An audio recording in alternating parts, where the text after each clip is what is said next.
I opened a random library book and found a handwritten note that knew exactly what I was going through. My name is Evan Brooks, 34M, and I live in Boston. I didn't go to the library looking for answers. I went because my apartment felt too quiet after the divorce. Too empty. Too honest. It was a Tuesday afternoon. Grey sky. Light rain. The kind of day that makes you walk slower without realizing it. I grabbed the first book that caught my eye, an old paperback, slightly worn. I didn't even read the title. I just wanted something to distract my brain. When I sat down and opened it, a folded piece of paper slipped out. At first, I thought it was a receipt. It wasn't. It was a note.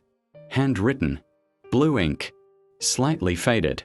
It read, "If you're reading this, you probably needed a pause. I did too.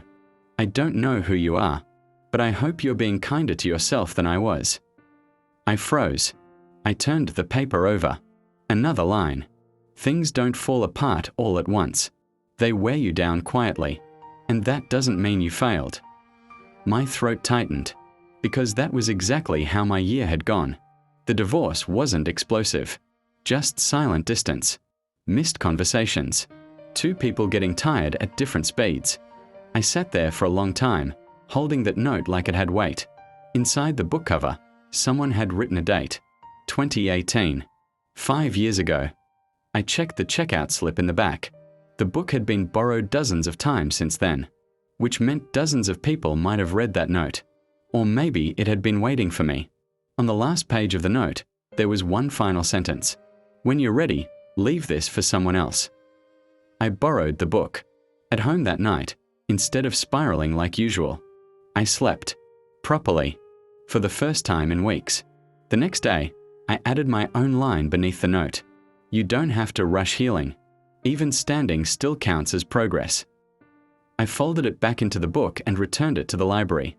I don't know who wrote the original note. I'll never meet them. But somehow, a stranger from 5 years ago reached me at exactly the right moment. And now, every time life feels too heavy, I remind myself, sometimes help doesn't come as advice.